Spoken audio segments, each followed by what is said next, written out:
He thought he was just watching a simple act of kindness, but what happened next would change both their lives forever. The morning light filtered through the dusty windows of a small-town diner where Emma worked 6 days a week. She tied her hair back, wiped her hands on her apron, and gave herself the usual pep talk. "One more day, Em. You can do this." Her shoes ached, her back hurt, and her pay barely covered rent and her sister's medical bills. Still, she smiled because that's what people expected from a waitress. It was a slow afternoon. The lunch rush had passed, and Emma was refilling salt shakers when the door opened with a soft chime. A tall man in a neat suit walked in, pushing a wheelchair. The boy in it looked about 12 or 13, his thin hands resting quietly in his lap, his head tilted slightly as if holding it up took effort. The man looked tired, not in a lazy way, but in a way that said he hadn't had a real night's sleep in years. Emma grabbed 2 menus and walked over. "Good afternoon." "Just you two today?" she asked brightly. The man gave a small nod. "Yes, thank you." His voice was deep calm, the kind that made people listen. The boy tried to smile, and Emma noticed how his eyes sparkled even though his body didn't move much. She led them to a quiet corner booth, where sunlight fell across the table. "My name's Emma. Can I get you something to drink?" The man looked at his son. "Ethan?" he asked softly. The boy blinked twice, like it was his way of answering. "Milkshake," the man said. "Chocolate, if you have it." "Best one in town," Emma said with a wink. "And for you, sir?" "Just coffee." As she walked to the counter, she felt a strange pull. Something about them didn't fit the usual diner scene. The man's suit was clearly expensive tailored. Spotless, and his watch alone probably cost more than her month's rent. Yet here he was, sitting quietly in a small-town diner, wiping his son's mouth with a napkin and glancing at his phone, like he didn't want anyone to see his worry. When she brought the drinks, she noticed the father trying to help his son sip from the straw, but Ethan's hands trembled too much. The man's eyes flickered with frustration and guilt. Emma's heart tightened. She'd seen that look before on parents who wanted to help but didn't know how. Without thinking too much, she stepped closer. "Would you like me to help?" she asked gently. The man hesitated, then nodded slowly. "If you don't mind." Emma knelt beside the boy, holding the cup steady as she guided the straw to his lips. Ethan managed a sip and smiled. "Good?" she asked. He gave a small, happy sound that made her laugh softly.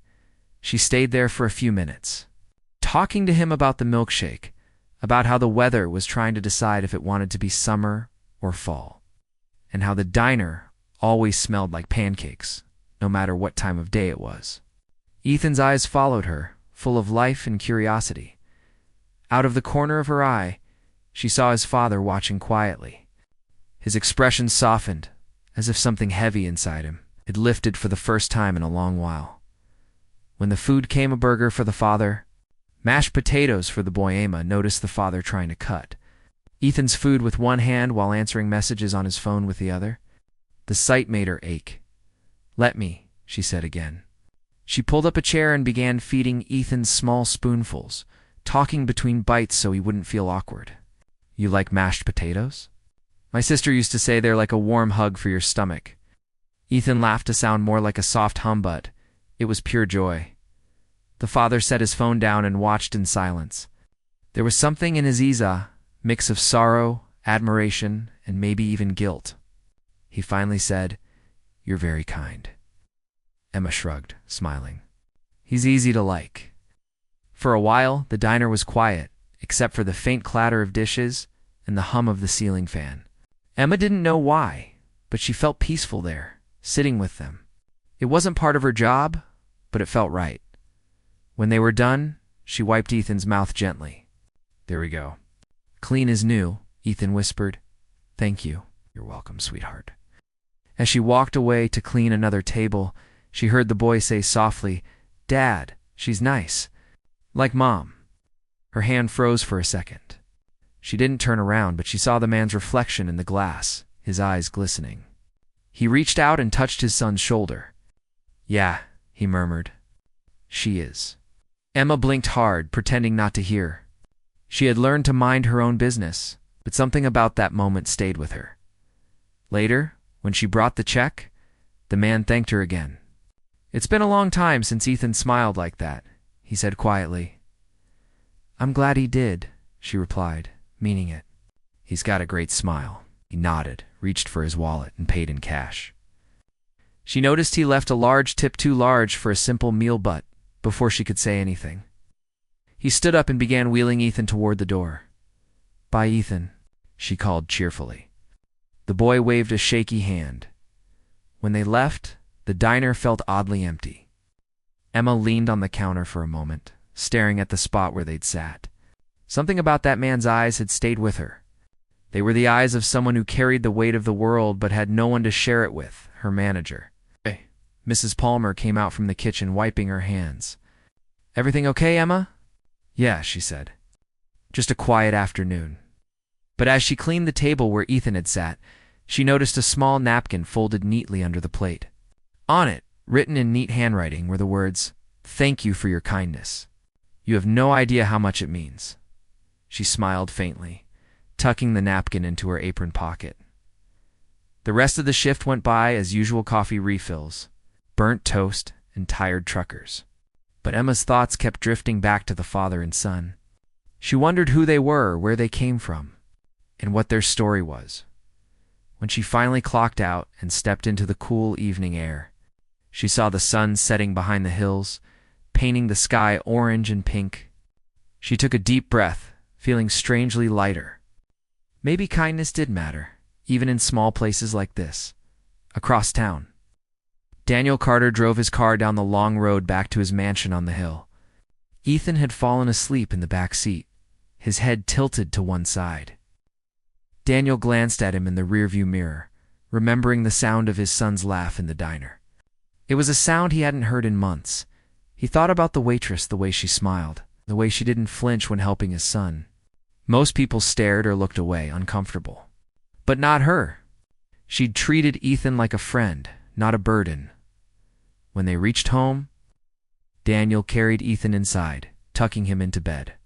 Then he sat in his study, staring at the city lights through the window. His phone buzzed with another business alert, but he ignored it.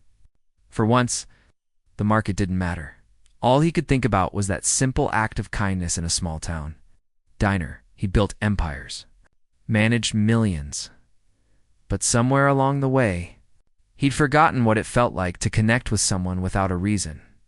That waitress had reminded him. She had reminded him that money could buy comfort, but not warmth. Down the road, in her small apartment, Emma pulled out the napkin from her apron and unfolded it again. She read the words one more time before pinning it to her fridge. "You're welcome," she whispered softly to no one. Neither of them knew it then. But that small act of kindness had already started to change both of their lives. Daniel woke up the next morning in his big, quiet house that always felt too empty. The first thing he saw was the framed picture of his wife on the bedside table. Her smile in that photo used to give him strength, but now it just reminded him of everything he had lost. He rubbed his face and sighed. The housekeeper had already left breakfast on the dining table, but he wasn't hungry. All he could think about was the waitress from the diner, the one who had fed his son without hesitation. Her face had stayed in his mind all night. Not because she was pretty, though she was, but because she was kind. Genuinely kind. There weren't many people like that in his world anymore. Most people smiled at him because of who he was, not because they cared. But that waitress hadn't known he was a billionaire. To her, he was just a tired father with a disabled boy. And still, she treated him with warmth and respect as he sipped his coffee. His thoughts wandered back to Ethan. His son had laughed that day. A real laugh.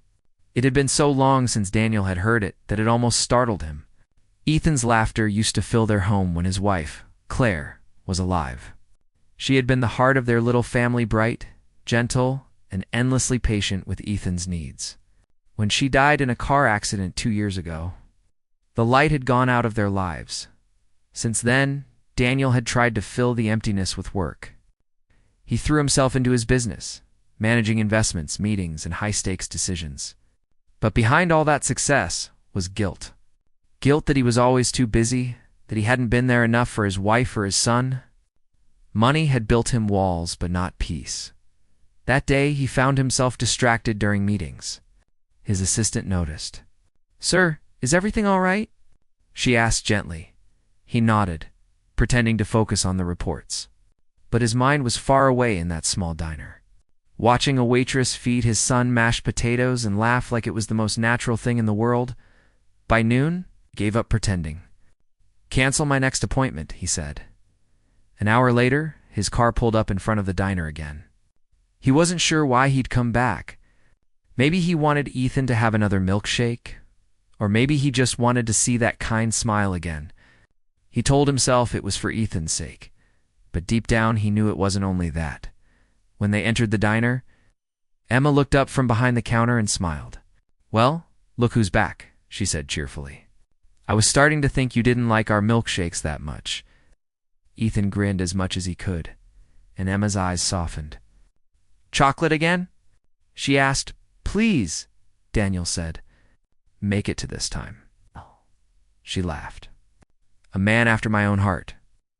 Daniel sat back and watched her move between tables, greeting customers, pouring coffee, joking with the cook. She looked tired but happy in a way that came from the inside.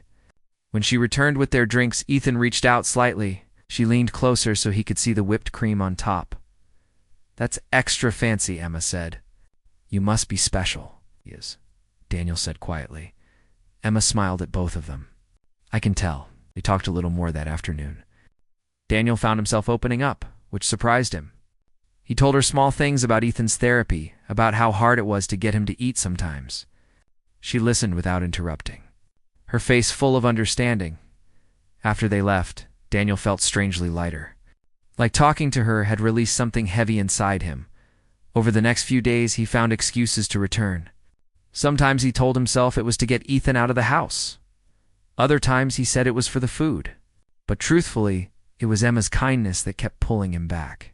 She treated Ethan like a normal boy, not like someone to pity. She teased him gently, made him laugh, and always found little ways to make his day better. One afternoon, Daniel came in alone. Ethan was at therapy, and he just wanted to grab coffee.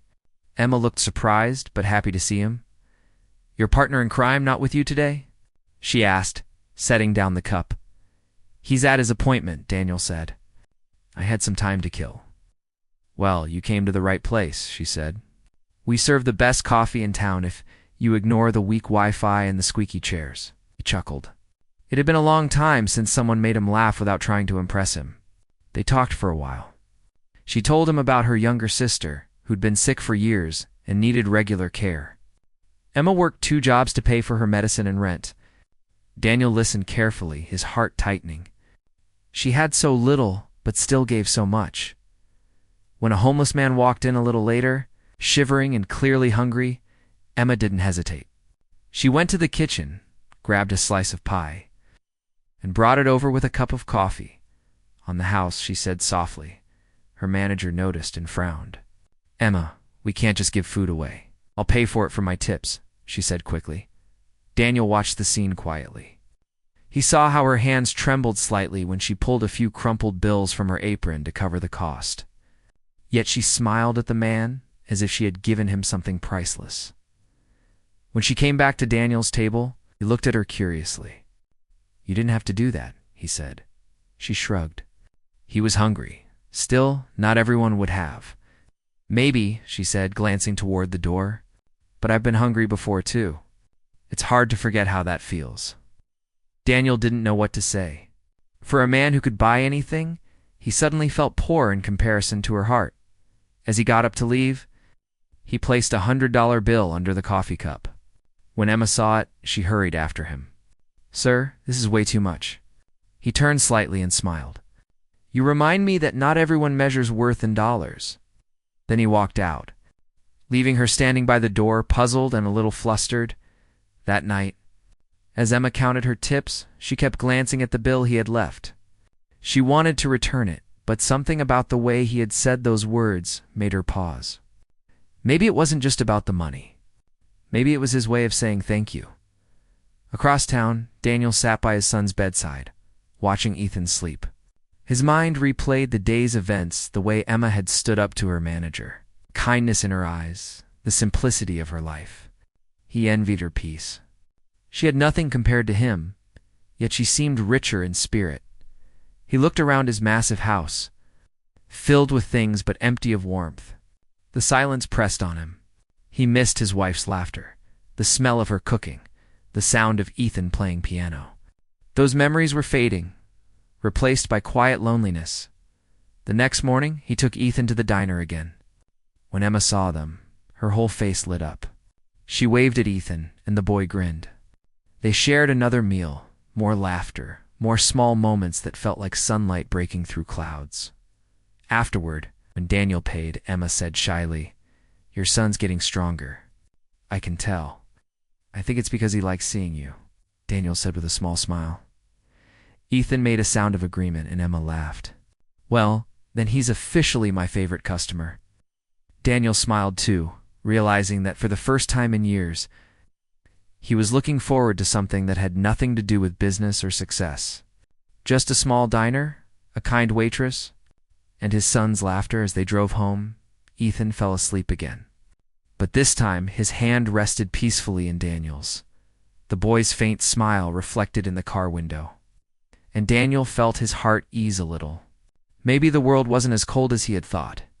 Maybe he thought kindness really could change everything, even for a billionaire who had forgotten how to feel. Days turned into weeks, and Emma kept seeing Daniel and his son at the diner. Each time they came, Ethan seemed a little happier. He laughed more, tried to feed himself, and even asked for extra whipped cream on his milkshake. Emma loved seeing that. She didn't know why, but being around them made her feel calm. Like her small kindness actually mattered in someone's world. But Emma's own life was quietly falling apart. Her old car had finally broken down on her way home from work one night. The engine made a loud popping sound and then died in the middle of the road. She sat inside for a moment, gripping the steering wheel, fighting back tears. She couldn't afford repairs, not with rent due and her sister's medical bills piling up. After a few minutes, she climbed out, pushed the car to the side of the road, and walked the rest of the way home. Her tiny apartment smelled faintly of medicine and lemon cleaner. Her younger sister, Lily, was asleep on the couch, pale and fragile. Emma sat beside her, brushing her hair from her face. "It's okay," she whispered. "We'll be fine. I'll figure it out." She said it out loud, but inside she wasn't sure. The landlord had already warned her about being late with rent again. Her savings were gone. She'd been skipping meals to make things stretch. Still, she kept showing up at the diner every morning with a smile, pretending everything was okay. When Daniel and Ethan came in that week, Emma greeted them cheerfully as always. "My favorite customers," she said, though she hadn't slept properly in days. Ethan smiled his little crooked smile, and Daniel nodded warmly. "You sound cheerful today," Daniel said. "I fake it pretty well," she joked, but he noticed the tiredness in her eyes. He wanted to ask what was wrong, but something in her expression told him she didn't want pity. They chatted while Emma took their order, and Daniel noticed how naturally she connected with Ethan. She asked about his favorite songs, told him funny stories, and even drew a silly face on his napkin to make him laugh. Daniel couldn't remember the last time someone treated his son with such joy. That evening, they left the diner. Ethan was quieter than usual. Daniel asked, "You okay, buddy?"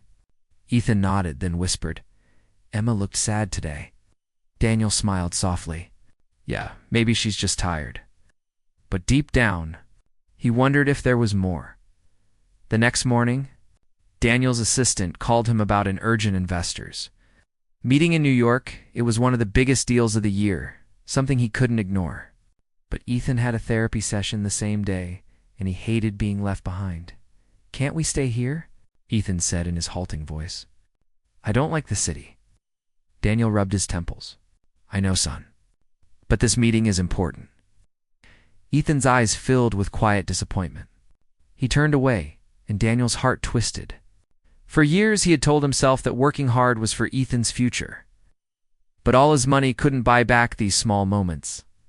That afternoon, he decided to take Ethan to the diner before he left town. He wanted one peaceful meal with his son before all the noise of business took over again. When they arrived, Emma looked surprised to see them. "You're back early today," she said. "Big trip tomorrow," Daniel replied. Thought we'd stop by first." Ethan looked gloomy, and Emma noticed. She crouched beside him. "What's wrong, champ?" "I don't want Dad to go," Ethan murmured. Emma looked up at Daniel. "You travel a lot?" "Too much," he admitted quietly. She smiled at Ethan. "You know what I do when someone I like has to go away?" "What?" Ethan asked. "I make a promise," she said. "I promise to find something good every day until they come back. Even if it's small, like a nice sunset or a funny dog on the street. Then when they return, you tell them about it." Ethan thought about it, then nodded slowly. "Okay, that's my brave boy," Emma said, ruffling his hair gently. Daniel watched that moment in silence, feeling something in his chest shift. He couldn't remember the last time someone had spoken to his son like that, with hope instead of sympathy, as they ate. Emma told Ethan about how she and her sister used to play a game where they'd count good things each day, things that made them smile, even on bad days. Ethan liked that idea and promised to start a list. When Daniel went to pay, Emma said softly, "You're a good dad." He looked at her, almost startled. "I don't feel like one most days." "Show up," she said simply. "That's more than most."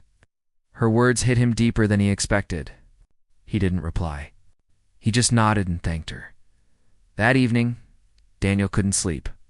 He kept hearing Emma's voice, replaying her words in his mind. "You show up." Maybe she was right.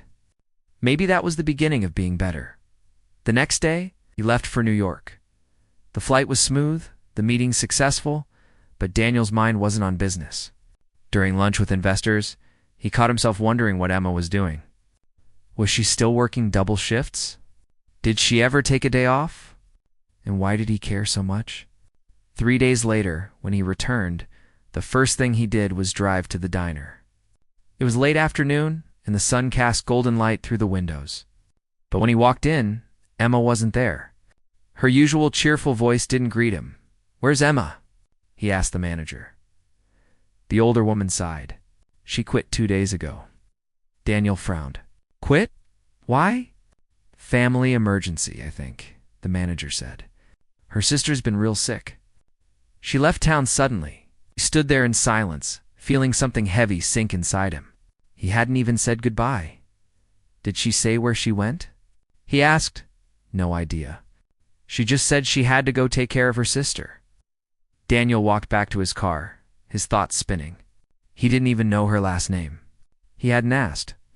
All those times they'd talked, he'd listened, but never thought to ask the simplest things. Now she was gone, and he didn't know how to find her. That night, he sat in his study again, staring at the napkin she once handed Ethan, the one with the silly face drawn on it. It was still folded neatly in his desk drawer. He opened it and smiled sadly. Ethan had insisted on keeping it, saying it made him happy. Ethan rolled into the room in his wheelchair. "Dad?" "Yes, buddy." "Emma gone?" Daniel nodded slowly. "Yeah, she had to take care of her sister." Ethan looked down. "She said she'd find something good every day." Daniel smiled faintly. "Then we'll do that too, okay?" Ethan nodded, his eyes bright with determination. Over the next few days, Daniel tried to focus on work again, but nothing felt the same. Every meeting, every phone call, every email felt empty. He'd built a world of numbers and contracts. But it all seemed meaningless compared to a single act of kindness from a small-town waitress. He drove past the diner once more, hoping maybe she'd come back. But the same help wanted sign hung on the window. Her laughter was gone, replaced by silence. For the first time in years, Daniel realized how lonely he really was. He had everything: money, success, power, but none of it mattered when he couldn't share it with anyone who saw him as just Daniel. Not Mr. Carter or the billionaire investor. That night, he tucked Ethan into bed and stood at the doorway, watching his son sleep peacefully. He thought about Emma's words again. "Find something good every day," he whispered softly. "Good night, son." Ethan stirred and mumbled, "Good thing today. You're home." Daniel's throat tightened. He sat down beside his son, brushing his hair back gently. "That's my good thing too," he said. But even as he said it, he knew another thought lingered quietly in his heart. He wished he could see Emma again. Not because of gratitude or guilt, but because she had reminded him how to feel human again. Days passed, but Emma's absence left a strange emptiness in Daniel's life. The diner wasn't the same without her. Every time he walked in with Ethan, the new waitress greeted them politely, but without the warmth or laughter that used to fill that corner booth. Ethan barely smiled anymore. He still ordered the same chocolate milkshake. But now he just stared at the whipped cream, stirring it slowly without drinking.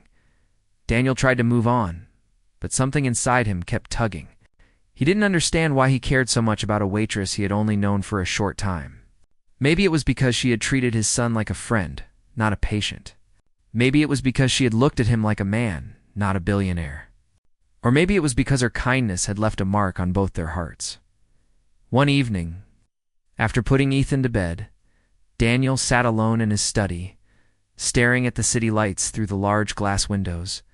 He thought about Emma, her tired smile, her laughter, the way she'd said, "You show up. That's more than most." Those words kept echoing in his mind. He wanted to know if she was okay. He wanted to help. The next morning, Daniel called his assistant. "Mark, I need you to find someone for me," he said. Mark sounded surprised. "Of course, sir. Who are we looking for?" "Her name's Emma. She worked at Sonny's Diner about 30 miles out of the city. She left a few weeks ago, family emergency." Mark hesitated. "Do you have a last name?"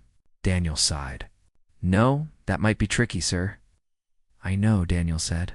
"But find her, and don't tell anyone why." Mark had worked for Daniel for years and knew when his boss meant business. Within a few days, he came back with information. "I found her," he said. "Her name's Emma Brooks. She moved to another city about an hour and a half from here. Her younger sister's been sick, and she's taking care of her. She's also enrolled in night classes at the local community college." Daniel felt something tighten in his chest. "Night classes? For what?" "Nursing," Mark said. "Seems like she's trying to become a registered nurse." Daniel leaned back in his chair, smiling faintly. Of course she was. Helping people was just who she was. "Does she have anyone supporting her?" he asked. Mark shook his head.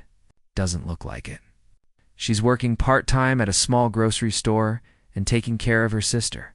They're barely getting by." Daniel went quiet. He didn't want to embarrass her or make her feel like a charity case. But he couldn't sit back knowing she was struggling that night. He sat with his laptop open for hours, searching for a way to help her anonymously. Then an idea came to him.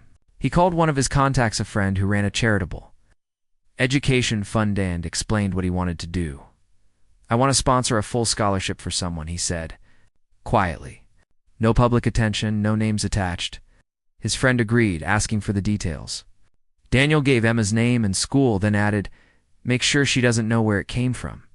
Just tell her she's been selected for a kindness-based scholarship." The next week, Emma received a letter in the mail. She had just come home from her grocery shift, exhausted, her feet aching. The envelope was thick, official-looking, with the name of the college printed on top. For a moment, she thought it was a bill or some kind of mistake. But when she opened it, her eyes filled with tears. "Congratulations," it read. "You have been awarded a full scholarship through the Bright Horizons Foundation, covering all tuition and materials for your nursing program. This award was made possible by a private donor who wished to recognize your compassion and dedication to others." Her hands trembled. She read it twice, then a third time. Her sister Lily, hearing her gasp, sat up from the couch. "What is it?" she asked weakly. Emma laughed and cried at the same time. "It's a scholarship, Lily. For me. I can go to school without worrying about money." Lily smiled sleepily. "See? I told you, good things happen to good people." Emma hugged her sister tightly, tears rolling down her face. "But who would do this? I didn't even apply for anything." She turned the letter over. But there was no clue, just a small handwritten note at the bottom, from someone who believes kindness should never go unnoticed. That line broke her. She pressed the letter to her chest, whispering, "Thank you. Whoever you are." The next few weeks were like a new beginning for Emma. She worked fewer hours, started focusing on her classes, and finally felt a bit of hope. She didn't know who had given her this chance, but she promised herself she would make it worth it. Every night, she studied by her sister's bedside, and every morning, she left small encouraging notes for Lily before heading out. Meanwhile, Daniel never told anyone what he had done, not even his assistant. He just asked for updates now and then, quietly, from a distance. He learned that Emma had started her nursing program and was doing well. That news made him smile every time. Sometimes he'd catch himself, wondering if she ever thought about him and Ethan. He missed their diner talks, her warm laughter, the way she'd make Ethan forget about his pain. He wanted to visit her, to thank her for changing their lives, but he held back. He didn't want her to think he was using his wealth to buy gratitude. He just wanted her to succeed on her own terms. One evening after dinner, Ethan asked, "Dad, do you think Emma's okay?" Daniel smiled softly. "I think she's doing really well, buddy. Can we visit her?" "Maybe someday," Daniel said quietly. A few months later, Emma received another letter from the foundation, congratulating her for her excellent grades and offering her a small monthly stipend to help with living expenses. Again, she cried, whispering thanks to the unknown donor. She didn't know who they were, but she felt their kindness like a warm hand on her shoulder, guiding her through the hard days. One night, after finishing an assignment, she wrote a short thank you note addressed to the foundation. She mailed it the next morning, never expecting a reply.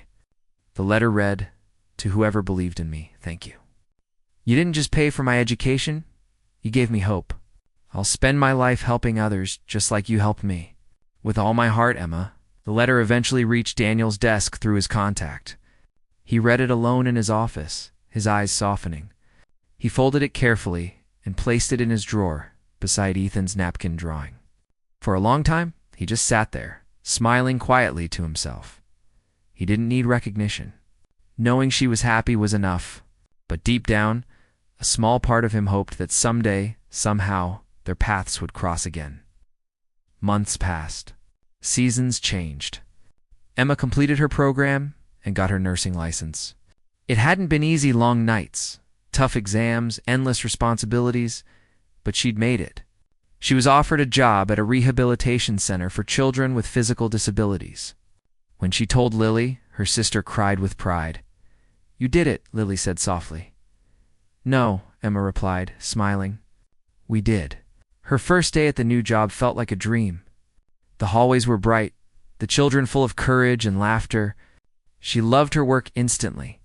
Every time she helped a child move or smiled through their struggles, she remembered Ethan. She often wondered how he was doing, if he was still smiling, if he still counted good things every day. Some nights, when the wind rustled through her window, she thought about the man with the tired eyes and gentle voice. She didn't even know his last name, but she remembered how he looked at his son with love and pain mixed together. She whispered into the darkness, "I hope you're both okay." What she didn't know was that miles away, Daniel sometimes did the same thing. Sitting in his quiet home after Ethan was asleep, he'd glance at the folded letter on his desk and whisper, "You did it, Emma. I knew you would." But fate was already setting up the moment when their paths would cross again this time. In a place where Emma's new purpose and Daniel's love for his son would bring them together once more. Months had passed since Emma had started her new job at the Children's Rehabilitation Center.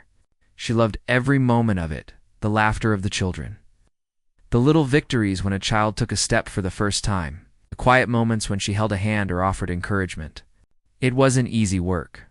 Some days left her exhausted, physically and emotionally, but she felt fulfilled in a way she never had before. She had found a place where her kindness mattered every single day. One bright afternoon, the center announced that a VIP visitor would be coming to observe the children's therapy programs. Staff whispered quietly, curious and excited. Emma was assigned to help prepare one of the therapy rooms, making sure all the equipment was clean, organized, and ready for the demonstration. She worked quickly, moving from one table to another, adjusting toys, checking wheelchairs, and arranging therapy mats. When the visitor arrived, Emma helped guide him through the hallways. Then she froze.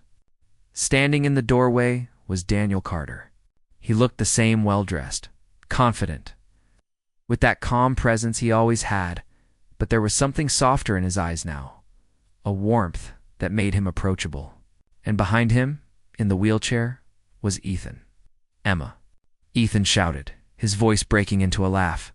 His eyes lit up, and his hands waved excitedly. Emma's heart stopped for a moment. She dropped the folder she had been carrying and rushed forward, bending down to hug Ethan gently. "Ethan, look at you." The boy laughed, leaning against her as she adjusted his position in the wheelchair. "I missed you," he said softly. Daniel stood back for a moment, watching them. Then he cleared his throat and smiled at Emma. "It's been a long time," he said quietly. Emma straightened, blinking back tears. "It really has," she replied. She noticed the small changes in him, less tension in his shoulders, a calmer presence. Something about him seemed different, lighter. They walked together through the therapy center, Daniel observing quietly while Emma explained what she did and how she helped the children each day. Ethan occasionally chimed in, telling Daniel about the activities he enjoyed and the friends he had made at the center. Emma watched the father and son interact, remembering the quiet afternoons at the diner. Daniel listened with patience and care, and Ethan's laughter echoed through the hallways just as it had months ago. After the tour, they sat in the small therapy room, Ethan between them. Emma looked at Daniel, curious but cautious. You didn't tell me you'd be coming," she said softly. Daniel smiled faintly. "I wanted it to be a surprise. I've been watching from a distance for months, seeing how well you've done. I just wanted to see it for myself." Emma's heart warmed. She didn't know why, but she felt something shift. She had worked hard to build this life, to care for her sister, and to help children every day. And here was someone who had seen that work, someone who had quietly believed in her, even when she didn't know it. Ethan leaned against her, looking up at his father. "Dad, she helped me a lot," he said. "She made therapy fun." Daniel nodded. "I know, son. And I've been watching too. She's incredible." Emma's eyes widened slightly, realizing that Daniel had been the one behind the scholarship, the one who had given her the opportunity to follow her dreams. "It was you," she whispered. Daniel looked down, then back at her. "Yes. I wanted to help without making it obvious. I didn't want you to feel like you had to owe me anything. Just wanted to give you a chance." Emma felt tears prick at the corners of her eyes. I don't know what to say. "Thank you. For everything." Daniel shook his head. "No, thank you. You changed my life too. That day at the diner, when you helped Ethan, you reminded me what really matters." Ethan giggled, nudging her gently. "See, Dad? I told you she was amazing." Emma laughed softly, feeling the warmth of their connection. "Well, I guess we've both been changed," she said. Over the next few weeks, Daniel became a regular visitor at the center, not out of obligation, but because he wanted to be part of Ethan's life in a more meaningful way. Emma guided him through the activities, explaining how each exercise helped the children grow stronger and more confident. He listened carefully, often asking questions and showing genuine interest. He wasn't just a visitor, he was a parent who had learned to slow down and be present. Emma noticed a change in him too. He laughed more freely with Ethan, joined in small games, and even shared a few stories from his own childhood. He was still wealthy, still in control of a vast business empire, but in the center, none of that mattered. All that mattered was the bond he was rebuilding with his son and the respect he had for the woman who had helped him see what was truly important one day. While observing Ethan practicing walking with support, Emma held his hand tightly. "You're doing so well, Ethan," she said. Daniel watched, his heart swelling. "She really believed in him," he whispered to himself. "And she believed in me too, in a way I didn't realize I needed." After the session, they all sat together, Ethan tired but happy. Emma smiled at Daniel. "You know," she said, "Ethan isn't the only one who's grown these past months." Daniel looked at her, curious. "What do you mean?" Emma shrugged, smiling softly. "You've changed too. You're more patient, more present. You've learned to see the little good things every day, like I taught Ethan." Daniel chuckled, a warm sound that hadn't been there before. Maybe I did. Maybe I needed a teacher like you. Ethan laughed, clapping his hands. See, Dad? Told you she was amazing. They all laughed together, a sound full of joy, healing, and connection. It was a moment of pure happiness, one that neither Daniel nor Emma would ever forget. As the weeks turned into months, Daniel, Emma, and Ethan formed a quiet but strong bond. Daniel continued to support Emma, not just financially, but as a friend and a mentor. He admired her dedication to her work and her unwavering kindness. Emma, in turn, felt a sense of peace she had never known before. She had struggled, sacrificed, and worked tirelessly. But now she was seen, appreciated, and valued not for what she had, but for who she was. One evening, after a particularly joyful day at the center, Daniel turned to Emma. I want you to know, he said quietly, I'll always be grateful for that day at the diner. You fed my son, and you reminded me how to be human again. Emma smiled, her eyes shining. And I'll always be grateful for the chance you gave me. You changed my life without even realizing it. Ethan, tired but happy, leaned against Emma. We make a good team, he said softly. Daniel nodded, smiling at both of them. Yes, we do. The story closed with Ethan taking a few careful steps, supported by Emma and Daniel. Laughter and joy filled the room, echoing through the center like sunlight breaking through clouds. Daniel looked at his son, then at Emma, and for the first time in years, felt a quiet peace in his heart. Money, power, and success had their place. But this love, connection, and kindness was priceless. And in that moment, a billionaire, a dedicated nurse, and a brave boy had all found something they had been searching for: family, hope, and the knowledge that one simple act of kindness could change lives forever.